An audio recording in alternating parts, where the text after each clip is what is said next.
এটা হচ্ছে মায়াবতী, ওকে দেওয়া হয়তো চিনছেন।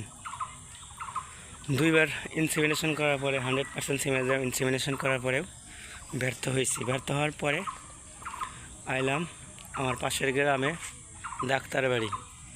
হয়তো বুঝতে পারছেন, গরু নিয়ে আসি কিসের ডাক্তারের কাছে। তো ওই যে গরুওয়ালার কাছে গেলাম, গরুওয়ালার বাড়ি ওই যে ওইটা, উনি নায়িকা আজকে ঈদের দিন সমাজে গেছে সমাজের গোস্ত আনতে।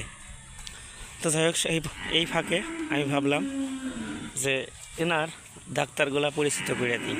এই যে এটা একটা, এটা দেও সিমেন্ট দেয়, আর ওই পাশে ওইটা আর একটা। তো আমি এই ডাক্তারটা দিয়েই চিকিৎসা নেব, এটার সিমেন্ট নেব। যে এটা হচ্ছে সার। তো দেখা যাক এইবার শেষ চিকিৎসা, হয়তো আগের ভিডিওতে জানছি।